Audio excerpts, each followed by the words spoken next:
हो गया। तो इच्छा की लक्षण कर दिया विचार में। और ज्ञान है, देखो जिज्ञासा, ज्ञातो में इच्छा जिज्ञासा, ज्ञान धातु, ज्ञान अवबोधना धातु है। ये पहला सूत्र बड़ा महत्व का है, इसलिए समझ लो ठीक से। इसलिए ब्रह्म सूत्र में 4 सूत्र ही मुख्य है। कितने सूत्र? 4 सूत्र ही मुख्य है। पहले बहुत जगह पर 4 सूत्र ही पढ़ते हैं, लेकिन आप लोग तो पूरे सूत्र सुन रहे हो, इसलिए अधिक पुण्यात्मा आप लोग है कि नहीं? अधिक पुण्यात्मा। तो ज्ञान धातु का मुख्य अर्थ है ज्ञान, है कि नहीं? और ज्ञान 2 प्रकार के होते हैं ना, ये ब्रह्म स्वरूप का ज्ञान है और एक वृत्ति रूपी ज्ञान है। जो स्वरूपभूत जो ज्ञान है उसको प्राप्त करना है क्या? वो तो प्राप्त ही है वो पहले से, उसे अज्ञान की निवृत्ति नहीं होती है। ब्रह्म स्वरूप ज्ञान से, नित्य ज्ञान से, साक्षी रूप ज्ञान से निवृत्ति नहीं होती है, उसे तो अज्ञान पुष्ट होता है। अज्ञान को प्रकाशित कौन कर रहा है? साक्षी रूपी ज्ञान कर रहा है। जो प्रकाशक होता है वो बाधक नहीं होता है। सुसुप्ति में भी देखो अज्ञान है और आपका स्वरूपभूत ज्ञान है, तो ज्ञान अज्ञान को कहाँ निराकरण करता है? निराकरण यदि कर देता तो पहले से अज्ञान निवृत्त हो गया होता है कि नहीं है? इसलिए वृत्ति रूपी जो ज्ञान है वो अज्ञान को निवृत्त करता है। इसलिए वृत्ति रूपी ज्ञान, उसमें लक्षण करोगे प्रकृति है ना, ज्ञातम इच्छा, ज्ञा है प्रकृति धातु, उसमें सन प्रत्यय हो गया, प्रत्यय का अर्थ हो गया इच्छा। इच्छा की लक्षण कर दिए कहाँ पर? विचार में। कौन सी लक्षण हो गई? जहाद लक्षण हो गई। समझो ठीक से, है ना। और जो प्रकृति है, जिज्ञासा शब्द में जो प्रकृति मतलब धातु, ज्ञान धातु है। ज्ञान धातु का अर्थ होता है ज्ञान। क्या होता है? ज्ञान। उसका अर्थ मुख्य अर्थ हो गया ज्ञान। उसकी लक्षणा करनी है कहाँ पर? वृत्ति रूपी ज्ञान में। कहाँ पर करेंगे? केवल ब्रह्माकार वृत्ति अज्ञान को निवृत्त नहीं करती है। ब्रह्माकार वृत्ति तो जड़ है, वो जड़ को निवृत्त कैसे करेगा? इसलिए ब्रह्माकार वृत्ति, देखो ब्रह्माकार वृत्ति चित्त में होगी। चित्त जड़ होने से उसमें जो परिणाम होगा, परिणाम विषय जो वृत्ति बोलते हो, वो भी जड़ होगा कि चेतन होगा? जड़ होगा। शरीर जड़ है और शरीर में जो मोटापा आ गई वो क्या होगा? चेतन हो जाएगा। वो भी जड़ है, पक्का है ना? वो भी शरीर मोटा हो पतला हो, जड़ तो जड़ ही रहेगा कि चेतन हो जाएगा। इसी प्रकार से चित्त जड़ है स्वरूप से, और चित्त में जो वृत्ति होगी ब्रह्माकार वृत्ति, वो भी जड़ी है, वो अज्ञान को निवृत्त नहीं करती है। इसलिए ब्रह्माकार वृत्ति में जो चेतन अभिव्यक्त होगा, लेकिन इसलिए चेतन को अभिव्यक्त करने वाली जो वृत्ति है कि नहीं? इसलिए चैतन्य अभिव्यंजिका जो वृत्ति है उसको कहते हैं ब्रह्म ज्ञान, अज्ञान को दूर करने वाला ज्ञान, है कि नहीं? उसमें चेतन अंश भी रहेगा। ये ब्रह्म ज्ञान में वृत्ति अंश भी है और चेतन अंश भी है। लक्षण कर दिया। इसको कौन सी लक्षण बोलते हैं मालूम है? अजहद लक्षण। क्या बोलेंगे? अजहद लक्षण बोलेंगे। जैसे मान लो कि छत्रियों जानती, छतरी वाले जा रहे हैं, उनमें से ये 3 छतरी वाले हैं और 2 बिना छतरी वाले, फिर भी क्या बोलते हैं? छतरी वाले जा रहे हैं। तो लक्षण हो गई कौन सी? अजहद। जो शब्द का प्रयोग किया गया उसका जो अर्थ है उसका भी ग्रहण हो और अन्य का भी ग्रहण हो। समझ में? जैसे माँ बोल दिया बेटे को, क्या बोल दिया? मैं स्नान करने जा रही हूँ, और बिल्ली आएगी तो, हाँ ये कौवा आएगी तो उसको भगा देना। काकेभ्यो दधि रक्षताम। और बिल्ली आएगी तो बोलो, बिल्ली आएगी तो क्या करेगा?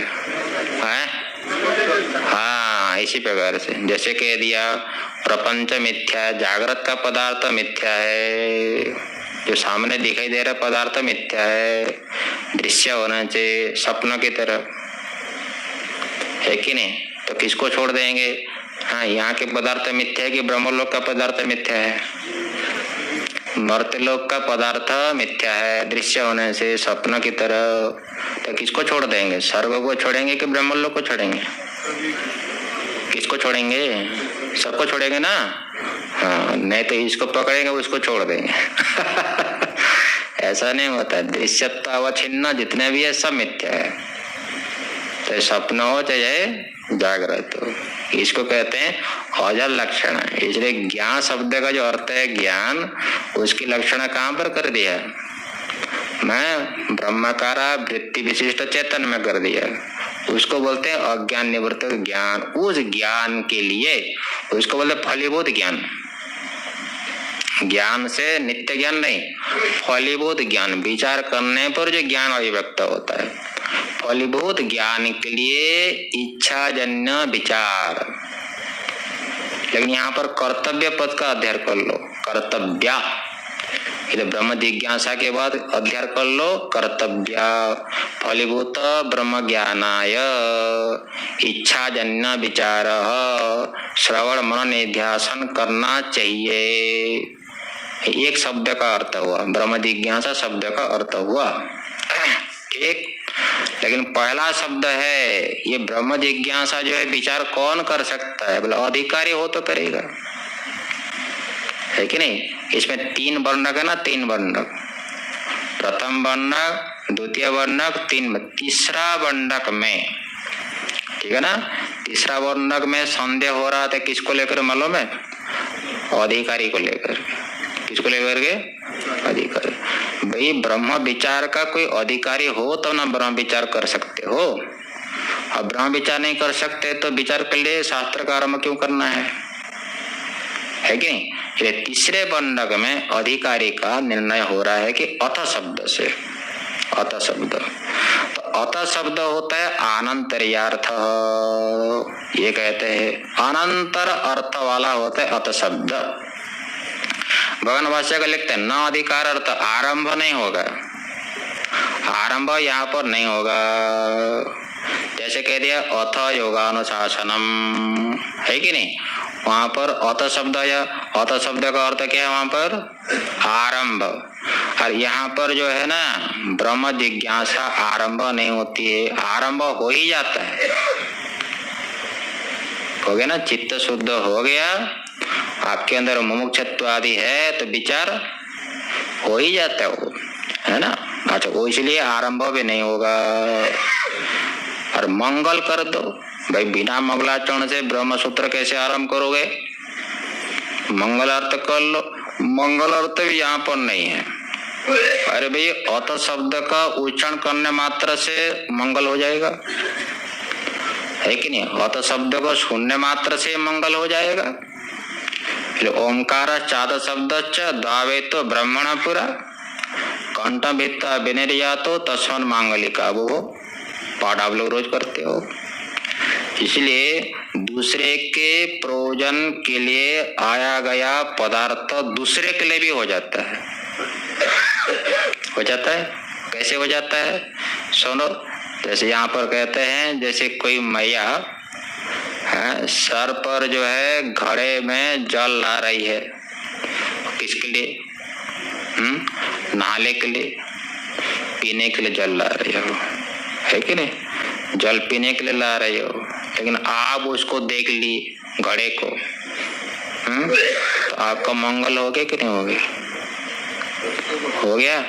बोलो, वो जलारण हो रहा था किसके लिए हो? पीने के लिए हो, भोजन बनाने के लिए हो। आजकल ना सब पाइप वगैरह लग गया, पहले सब उठा कर ला रहे थे, है कि नहीं मैया लोग? है, अभी भी लाती हो? हाँ, कहीं के लाती होगी। अरे पहले मान लीजिए आचार्य बोलेंगे जाओ गंगा जी से जल ले आओ, क्यों? स्नान करना है, उसी के लिए हम थोड़ी आए यहाँ पर। आचार्य को नहाने के लिए हम आए हैं यहाँ पर, है? तो नहीं तो लगाओ बाथरूम में। पहले ऐसा नहीं था, कावाड़ बकवास। जब भी जल की जरूरत पड़ती थी तुरंत उठा कर ले आते थे पहले। हाँ, घड़े में कोई ला रहा है ब्रह्मचारी, किसके लिए ला रहा है? आचार्य का स्नान के लिए ला रहा है, लेकिन कोई देख लिया उसको तो मंगल हो जाएगा। इसी प्रकार से अत शब्द का प्रयोग किसके लिए है? अनंतर्य। किसके अनंतर बताएंगे, ठीक है ना। लेकिन जो है यहाँ पर अत शब्द को सुन लिया तो मंगलाचरण हो जाएगा, है कि नहीं। ये अत शब्द मंगल के लिए भी नहीं है, फिर अनंतर्य के लिए है। लेकिन किसके अनंतर, क्या धर्म जिज्ञासा के अनंतर है क्या, बोले वो भी नहीं। यहाँ पर जिसने धर्म जिज्ञासा नहीं की है तब भी ब्रह्म जिज्ञासा हो सकते नहीं हो सकते। जिसने कर्म कांड नहीं किया, अभी किसी जन्म में किया हो, मान लो चित्त शुद्ध हो गया हो, साधन चतुर्थ संपन्न हो गया हो, तो ब्रह्म विचार, ब्रह्म ज्ञान के लिए विचार कर सकता है नहीं कर सकता है, कर सकता है। बात समझ में। इसलिए वेदांत विचार करने के लिए पहले धर्म जिज्ञासा हुई हो ऐसी कोई आवश्यकता नहीं है। फिर जिसके बिना ब्रह्म विचार नहीं हो सकता है, और जिसके होने पर होगा, है ना, उसी के लिए अत शब्द का प्रयोग होगा, अनंतर्य अर्थ वाला होगा, है ना। ये भगवान भाष्यकार ने विचार किया है। किसके बिना ब्रह्म विचार होगा, बोले साधन चतुष्ट संपत्ति के अनंतर होगा। इसलिए हमारे भगवान भाष्यकार लिखे हैं कि जो है जिसने धर्म जिज्ञासा नहीं की है, धर्म जिज्ञासा प्रागपि, जिसने धर्म जिज्ञासा नहीं की है फिर भी चित्त शुद्ध हो गया हो और वेदांत का विचार करे तो ज्ञान उनको हो सकता है, ब्रह्म जिज्ञासा उपत्ति है। इसलिए यहाँ पर अधिकृत अधिकार भाव नहीं होगा। जिसने धर्म जिज्ञासा की है तब जाकर के ब्रह्म जिज्ञासा होगी, ब्रह्म ज्ञान के लिए वेदांत का विचार, ऐसा कोई नियम नहीं है। इसीलिए दोनों में, ब्रह्म जिज्ञासा और धर्म जिज्ञासा में शेष शेषी भाव नहीं होगा और अधिकृत अधिकार्य भाव भी नहीं होगा। इसने पहले धर्म जिज्ञासा की हो तब जाकर के ब्रह्म जिज्ञासा होगी, ऐसा कोई प्रमाण भी नहीं है। धर्म जिज्ञासा ब्रह्म जिज्ञासा में शेष शेषी भाव भी नहीं है, और तो भाष्यकार लिखते हैं अधिकृत अधिकार भाव भी नहीं है, इसमें कोई प्रमाण नहीं है। और धर्म जिज्ञासा ब्रह्म जिज्ञासा में फल में भी भेद है, फल जिज्ञासा भी भेद है। धर्म जिज्ञासा का विषय होता है धर्म, और ब्रह्म जिज्ञासा का विषय ब्रह्म। देखो दोनों में भेद है कि नहीं, है कि नहीं। धर्म जिज्ञासा करोगे तो आप कर्म करोगे, कर्म करने पर धर्म उत्पन्न होगा और क्या मिलेगा, मोक्ष की स्वर्ग, स्वर्ग मिलेगा। अब ब्रह्म जिज्ञासा यदि हो जाए, वेदांत का विचार करोगे तो क्या मिलेगा, मोक्ष मिलेगा, आत्मज्ञान से मोक्ष होगा, दोनों का फल भी, है कि नहीं। ये धर्म जिज्ञासा ब्रह्म जिज्ञासा में जिज्ञासा भी अलग अलग है और फल भी अलग अलग है कि नहीं। और दोनों का स्वरूप भी अलग अलग है, दोनों का स्वरूप भी अलग अलग होता है। और ब्रह्म विज्ञान जो है इसका फल होता है मोक्ष, और कोई अनुष्ठान की अपेक्षा नहीं होती है। आपको धर्म का ज्ञान हो गया, धर्म मिल जाएगा। स्वर्ग की प्राप्ति के लिए जाग करो, जाग हो गया साधन, तो स्वर्ग मिलेगा, अनुष्ठान करना पड़ेगा। हाँ, इसलिए कहा कि जो है अनुभूति प्रकाश में ना अनुष्ठानम बिना वेद वदनम पर्यवसति है, और ब्रह्मदिस्तावत एव फल देती परामता। इसलिए जो है कर्म कांड का ज्ञान होने मात्र से स्वर्ग नहीं मिलता है, अनुष्ठान करना पड़ता है, वो भी समान पर मिलेगा, है कि नहीं। लेकिन ब्रह्म ज्ञान में ऐसा नहीं होता है, ब्रह्म का साक्षात्कार हो गया तुरंत ही अज्ञान की निवृत्ति हो जाएगी और आनंद तो अपना स्वरूप ही हो। आत्यंत दुख की निवृत्ति, परमानंद की अनुभूति तत्क्षण उसी समय पर हो जाएगी, ज्ञान होने मात्र से।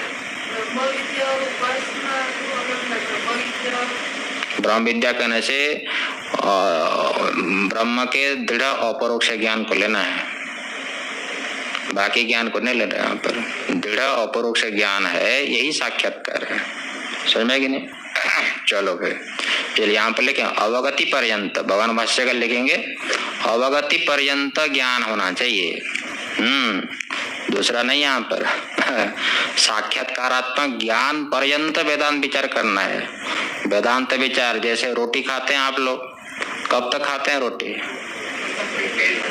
जब तक पेट न भरे तब तक खाना पड़ेगा। और क्या कि प्रणाम करना पड़ेगा? प्राणायाम योगासन करने पर पेट भरेगा, खाने से पेट भरेगा। इसी प्रकार वेदांत विचार कब तक करोगे?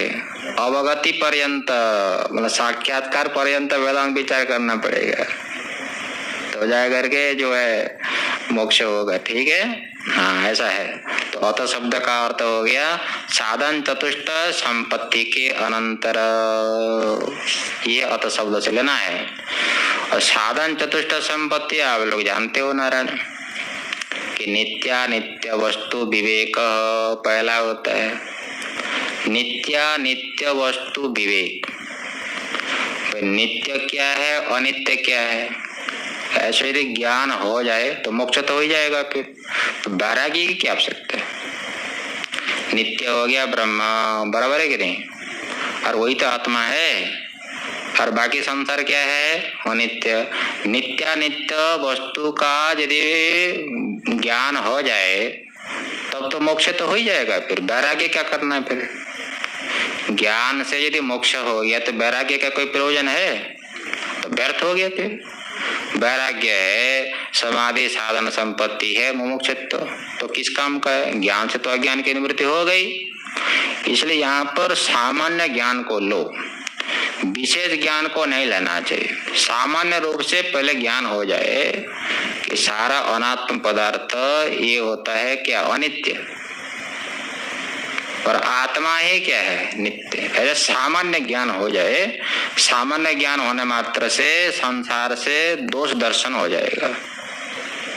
सारा संसार तो अनित्य दुख रूप है, ये सामान्य ज्ञान, विशेष ज्ञान नहीं होता है। इसलिए यहाँ पर लिखते हैं निश्चयात्मक ज्ञान को न लो।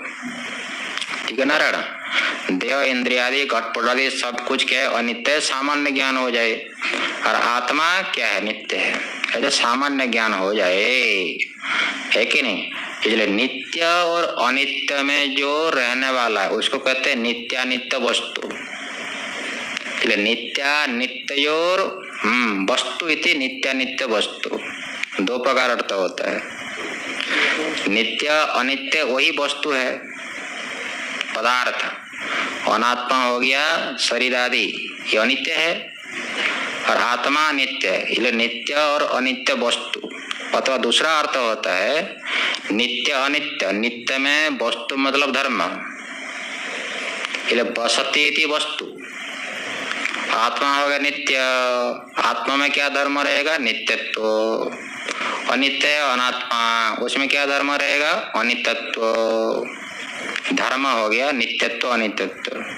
और धर्मी कौन हो गया? आत्मा अनात्मा, दोनों का विवेक। धर्मी का ही विवेक होना चाहिए और धर्म का भी विवेक। नित्यत्व नित्य में रहेगा, अनित्यत्व अनित्य में रहेगा। उसको विषय करने वाला सामान्य ज्ञान, विशेष ज्ञान नहीं लाना चाहिए। ऐसा सामान्य ज्ञान होने मात्र से संसार के प्रति वैराग्य हो जाएगा, है कि नहीं? क्या वैराग्य है? यह मूत्रार्थ फल भोग विराग, यही तो वैराग्य है। यहाँ का सुख सुख का साधन, परलोक का सुख परलोक सुख का साधन, ये सब के प्रति क्या होना चाहिए? वैराग्य होना, उपेक्षा बुद्धि होना चाहिए। यहाँ पर लिखते हैं कि जो है अभोगात्मिका उपेक्षा बुद्धि। इसमें उपेक्षा बुद्धि हो जाना, इसी का नाम, केवल छोड़ने का नाम वैराग्य नहीं है ना? जो फल, अर्थ मतलब फल, यहाँ का फल और स्वर्ग का फल, दोनों में भोग के लिए उपेक्षा बुद्धि होनी चाहिए, है ना? भोगा भोगा महारोगा। जितना भोग करोगे उतना रोग बढ़ेगा, इसलिए इसकी उपेक्षा कर दो। इसी का नाम होता है वैराग्य नारायण। और वैराग्य हो जाने पर क्या होता है? प्लस सम दमादि संपत्ति हो जाता है। ठीक है ना? इसलिए मन को जितना पड़ता है पहले, हाँ, ये कि मन ही तो ये संसार घोर में वो डुबा देता है जीव को। वो डुबाने वाला कौन है? मन ही डुबाता है, और कौन डुबाएगा? हाँ, इसलिए जीव को ये अति घोर जो संसार है दुख ही दुख है, दुख की ज्वाला उठ रही है। यहाँ से लेकर के स्वर्ग ब्रह्मलोक पर्यंत कौन सी ज्वाला उठ रही है? दुख की ज्वाला उठ रही है। ऐसा वैराग्य होना चाहिए। इसलिए यहाँ पर वाचस्पति लिखते हैं कि विविध दुख ज्वाला जटिले संसार हुत भुजी, बड़ा विलक्षण शब्द है। संसार घोर में, संसार कैसा मालूम पड़ता है? घोर मालूम पड़ता है। जो समुद्र के अंदर जाओ घोर मालूम पड़ता है, इसलिए विरक्त को संसार घोर मालूम पड़ता है। ऐसा ज्वाला ही उठ रही है। कौन सी ज्वाला? विविध दुख, अनेक प्रकार के दुख है, दुख रूपी ज्वाला बहुत उठ रही है। और यही मन जीव को आहुति डाल देता है, इसको डुबा देता है। किसको? ये जीव की आहुति डाल देता है संसार रूपी दुख रूपी ज्वाला में। हाँ, ये मन ही डालने वाला होता है क्योंकि एक समस्त कषा, राग आदि कषा रूपी मदिरा से युक्त हो गया मन। ये मन जो है मदिरा पी रहा है। मन कौन सा मदिरा है? राग द्वेष आदि मदिरा से उन्मत्त है ये मन। ऐसा मन असंस्कृत जीव को, विषासक्त जीव को डुबा देता है, निरंतर डुबा रहा है। इसलिए मन को जीतना पड़ता है। कैसे जीतोगे? वैराग्य से मन को जीतना पड़ता है। इसलिए वैराग्य हेतु को मनोविजया समा है ना। मन को जीतने का हेतु क्या है? व्याख्यान नहीं वैराग्य का। वैराग्य वास्तविक हुआ हो तो मन को जीत सकते हो। ये हो गया सम। सम के बाद होता है दम, फिर ऊपर भी सब ले लो। इसलिए शास्त्र कहता है शांतो दांत उपरत स्थितिक्षु श्रद्धावित्त भूत्वा आत्मनेव आत्मानं पश्यन् सर्वात्मनि पश्यति। ये शब्दवादी षड संपत्ति बोलते हो। उसके बाद होता है मुमुक्षुत्व, तीव्र मुमुक्षुत्व होना चाहिए। वैराग्य नहीं, वैराग्य जैसे श्मशान में मुमुक्षुत्व होता है कि नहीं? श्मशान में एक दूसरे को समझाते कि नहीं? भाई जो आया है तो जाएगा ही।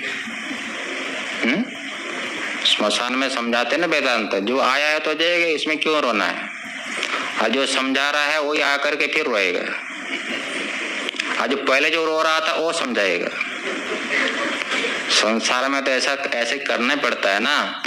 ऐसा करने मात्र से कल्याण नहीं होता है। वास्तविक मुमुक्षुत्व होना चाहिए वैराग्य पूर्वक। ऐसा साधन चतुष्ट संपत्ति के अनंतर फिर अतः वेदांत का विचार क्यों करना चाहिए? हेतु इसमें अतः शब्द हेतु अर्थ में है। क्योंकि ब्रह्मात्मा ज्ञान से मोक्ष की प्राप्ति होती है और अन्य किसी भी साधन से मोक्ष की प्राप्ति नहीं होती है। बराबर है? काश्या मरणाद मुक्ति नहीं होती। मुक्ति छात्र कहते काश्या मरणाद मुक्ति, मुक्ति तो हो जाएगी ना। तो विरोध हुआ कि नहीं हुआ? ज्ञानादेव तो कैवल्यम, इधर कह दिया काश्या मरणाद मुक्ति। दोनों से मुक्ति है कि केवल ज्ञान मात्र से मुक्ति है? दोनों से। काश्या मरणाद मुक्ति प्रामाणिक नहीं अरे वहां पर भी ज्ञान से ही मुक्ति होती है। काशी में शरीर छोड़ने मात्र से मुक्ति नहीं होती, ज्ञान से ही मुक्ति।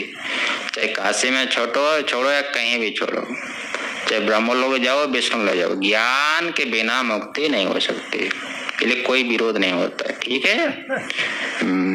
इसीलिए ज्ञान से ही मुक्ति होती है, अन्य साधन से मुक्ति नहीं होती। अन्य साधन का फल अनित्यत्व और ज्ञान का फल नित्यत्व। इसीलिए साधन चतुष्ट संपत्ति के अनंतर फलीभूत ब्रह्म ज्ञानाय, ज्ञान से यहाँ बोलना है फलीभूत ज्ञान, मतलब साक्षात्कारात्मक ज्ञान।